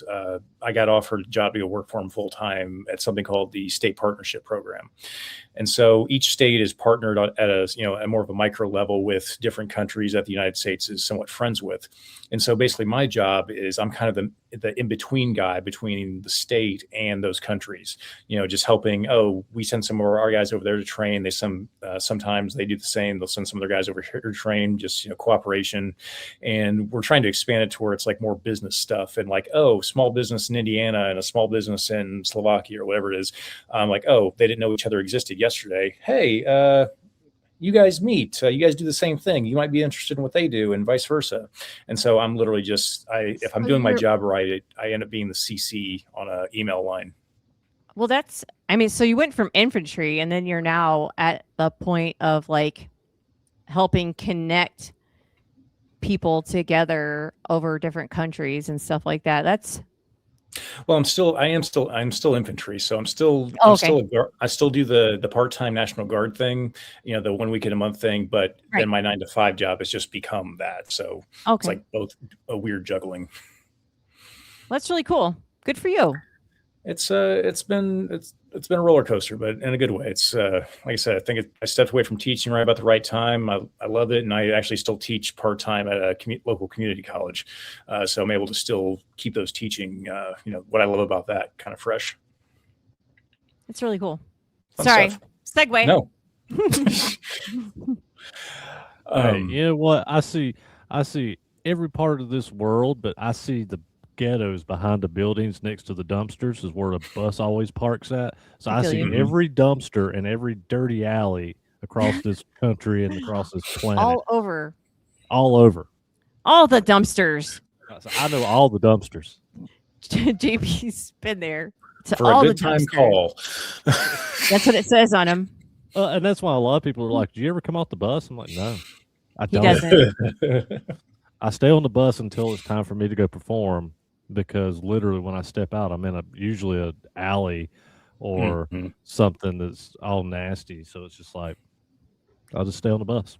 I've asked him so many questions, I'm always like surprised by the amount of stories that he has, because I was a big fan of the band that the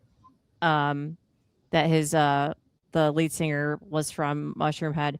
I loved Mushroom Head. I absolutely did. And then I did not know that JP's band, A Killer's Confession, was the guy they were part of Mushroom Head. I had no idea. And I had been listening to Killer's Confession, had no idea. I had not connected the dots there. So when I figured that out, I was like, oh my gosh. And I was supposed to go see JP and meet him face to face a few months back ago. And he put me on the list, or my daughter, and was going to come with me, and my son-in-law. And I got really sick. Ugh. And I was like, I can't come up there. I didn't know what I had, but I did not want to share that with somebody that was going to be on the road for the next month or so. So I was so upset. It's always awful to get sick on the road. I've had pneumonia and had to play shows with pneumonia. Because once you're out on the road, you're there. You're gone. Gotta suck it up, I guess.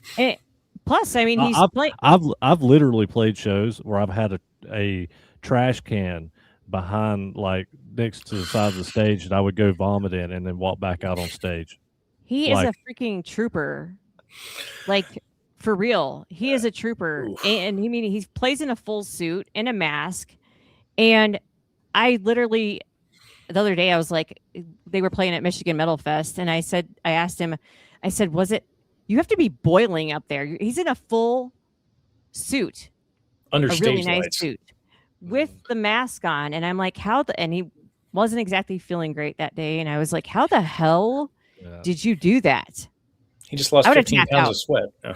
I would have literally tapped out. I'd been like, nope. I'll be honest with you. After I was on tour with Il Nino and Flaw back a few years ago, and we got to, every show for 2 weeks straight was in the desert. And so it was all Nevada, Arizona, Southern California, Texas, and it was for 2 weeks we were just in desert. And the middle of summer, and some of those areas, especially Phoenix and areas like that, is 115, 120 degrees outside. So it was everywhere we went for 2 weeks, it was at least 110 degrees. Oh yeah. So we get to Galveston, Texas, and the venue it's a sold out night. I think it's like 1,000 cap room. So there's like the sold out 1,000 people. AC breaks that day. So they don't cancel the show. They're like, oh no, we'll just open the doors. No. Yeah, that'll fix it. So we get up there, and I'm in full jumpsuit, mask. The lights that they're running aren't even like newer LEDs. They're old Canon lights, like the ones that are just the old like ones that get super, super hot. There is a thermometer on stage. Oh no. That reads like 145 degrees on stage. And we get up there with masks and jumpsuits and play for 45 minutes, jumping, like just going nuts. I'm literally running off stage. And here stands Chris Voltz, the singer of Flaw, right at the exit. I'm lifting my mask while vomiting in his direction, going out the door. And like every one of us walked it. Oh, for real. Everybody felt so bad for us. Like we were outside. People were literally pouring water on us and handing us water. We're like just we're walking out and just steam rolling off of it. Yeah. If you think of 1,000 people crammed into, plus you guys and the lights crammed into a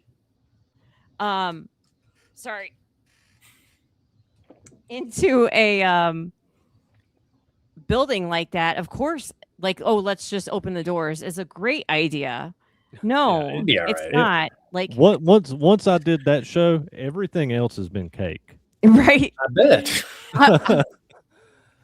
I mean, we played Incarceration, sun blaring on us, 40,000 people in front of us, 100 degrees outside.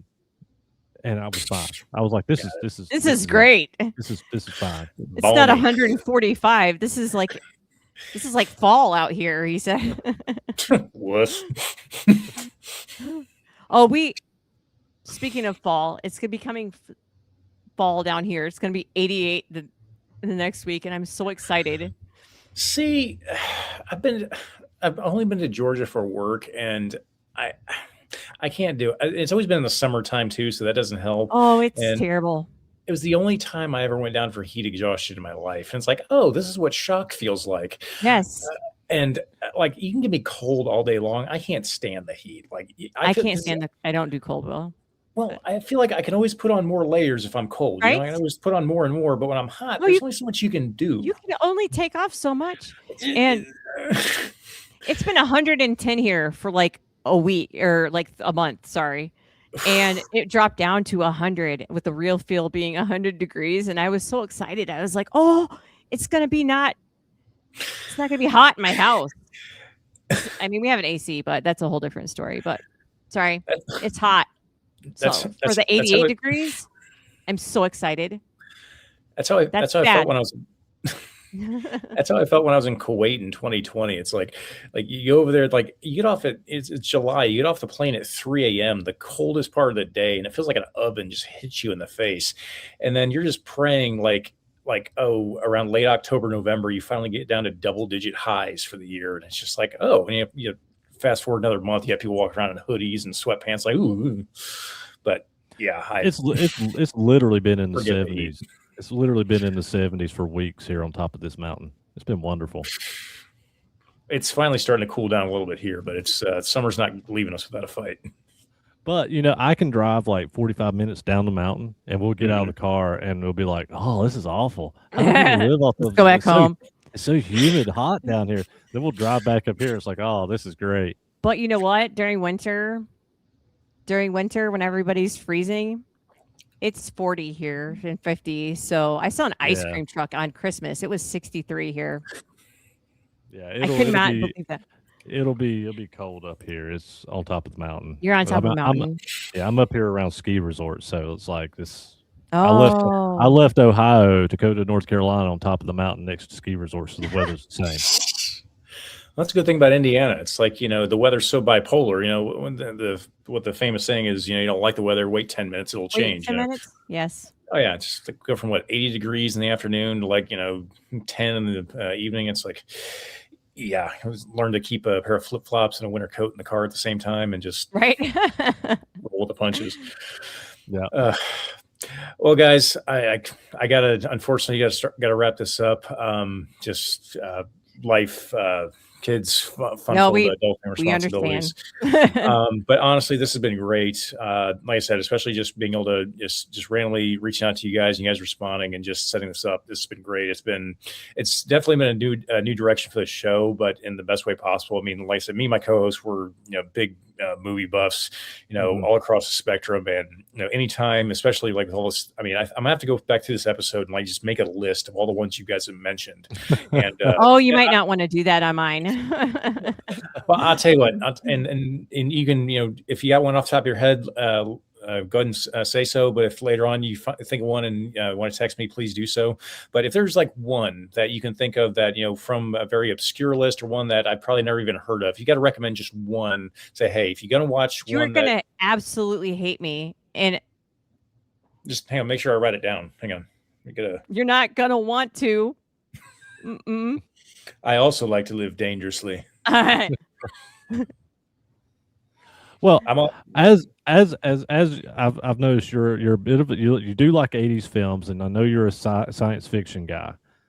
So I'm gonna recommend one of my obscure. Yeah, let JP go first. I'm gonna recommend one of my obscure post-apocalyptic science fiction films that I love from the 80s that most people do not know of, and it's actually a movie that influenced Fallout, the Fallout video game. Okay. I love that. It's a movie called Radioactive Dreams. Oh, yes. And it stars Michael Dudikoff and John Stockwell. And It was directed by Albert Pyun, who did Sword and the Sorcerer, Cyborg, a lot of movies like that. But it's a post-apocalyptic Earth. Nuclear bombs have went off. This is years later. And these two guys come out of a bunker. And the only thing they've done in this bunker for 15 years is read old detective noir books. And so they come out talking 1950s noir detective. Ooh, I love hey, that. Shay. In a future post-apocalyptic world that's very punk rock and 80s. And it's super cool. It's super fun movie. I'm fascinated. Just read the synopsis. And mine is. I promise I will not hold you to anything negative. If let it rip, please. I'm choosing danger. Oh, okay. It's a French body horror movie. Okay. I'm so sorry. You're gonna absolutely hate me after you see this, but it's called Raw. Funny enough, I'm actually having to brush up on French for my new job that we discussed earlier. So this will be good for you. Chance to practice. I've seen Raw. Okay. Sorry, what was it called? Raw's not Raw. R-A-W. Just R-A-W. Okay. Yeah. Yes. It's pretty gruesome, but it's not bad. It's probably one of her better ones that she's. Thank you. Love you, JP. Compared to a couple of the ones she's had me watch recently, that one's one of the better ones. I was gonna pick that one for you, but now you're gonna get Moana live action. Good. I love The Rock. What can I say? I know you do. Except you're welcome. You're welcome. The amount of times I sang that as I was giving my students a final test when I was a teacher, and they hated my guts for it the entire time. I can't help it. I should have been a teacher and know what to do this to children.